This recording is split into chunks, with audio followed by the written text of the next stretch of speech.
कोल्हापूरमधील रोड आणि कोल्हापूरची स्टाईल. कोल्हापूरमध्ये तुम्हाला ट्रॅव्हल करताना भरपूर वेळा जाणवलं असेल की कोल्हापूरचे रोड आणि कोल्हापूरचे खड्डे ही परिस्थिती एकदम बिकट आहे.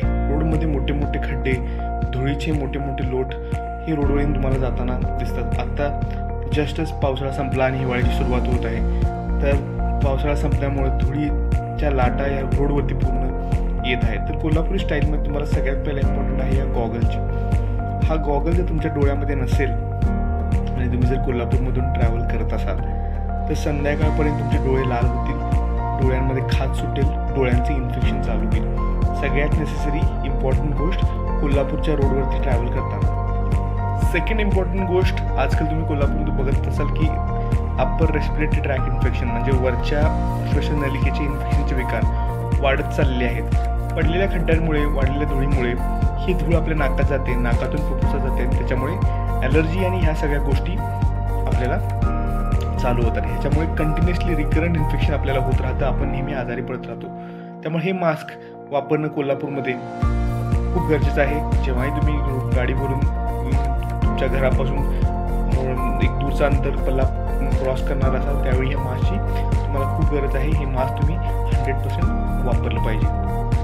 थर्ड इम्पॉर्टंट गोष्ट आहे ही नेक कॉलर. रोडची परिस्थिती अशी आहे आणि भरपूर लोक जर आपण पूर्ण भारतात कोल्हापूरच्या विषयाने सुद्धा भारताचा विचार केला तर आपल्याकडे मिडल क्लास पॉप्युलेशन जास्त आहे. भरपूर लोक टू व्हीलर हे त्यांचं ट्रॅव्हलिंगसाठी वापरणारं वाहन आहे. जेव्हा तुम्ही टू व्हीलरवरून कोल्हापूरमध्ये ट्रॅव्हल करता तेव्हा रोडच्या खड्ड्यांमध्ये जर तुम्ही गाडी चालवत असाल, मानेला सर्वायकल स्पॉन्डिलायसिस, मणक्याचे आजार, मानेचा त्रास हे सगळं चालू होणं 100%. कारण ज्या पद्धतीनं कोल्हापूरची बिकट अवस्था आहे रस्त्याची, नेक कॉलर जर तुम्ही वापरली नाही तर वयाच्या 35व्या ते 40व्या वर्षी तुम्हाला मानेचे विकार चालू होतील.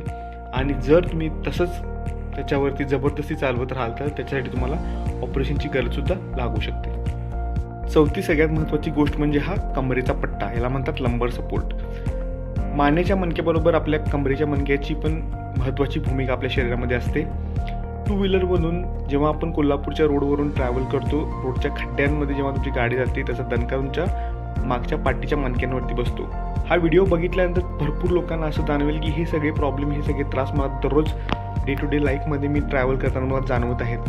पण आत्ता ह्या व्हिडिओमध्ये बघितल्यानंतर मला असं वाटतं की हे कोल्हापूरच्या जर रोडची अवस्था अशीच राहिली, अशाच पद्धतीने कोल्हापूरचे रोड्स राहिले तर येत्या काही काळामध्ये 30 to 40% लोकांना मानेचे आणि कमरेचे त्रास चालू होणार आहेत. आईसलँडला कम्पेअर करणारी सिटी म्हणून कोल्हापूरला ओळखलं जायचं, निसर्गाने दिलेली देण म्हणून कोल्हापूरला ओळखलं जायचं. पण आजकाल कोल्हापूरची अशी अवस्था झाली आहे की कोल्हापूरच्या आजूबाजूची खेडी सुद्धा हे कोल्हापूरपेक्षा चांगली आहेत. नाशिक, औरंगाबादसारख्या सिटीतसुद्धा रोड आणि इन्फ्रास्ट्रक्चरमध्ये कोल्हापूरच्या पुढे निघून गेले आहेत. आणि कोल्हापूरची लोक ही त्याच घाणेरड्या पॉलिटिक्समध्ये, त्याच स्वतःच्या एका ॲटिट्यूडमध्ये अडकलेली आहेत.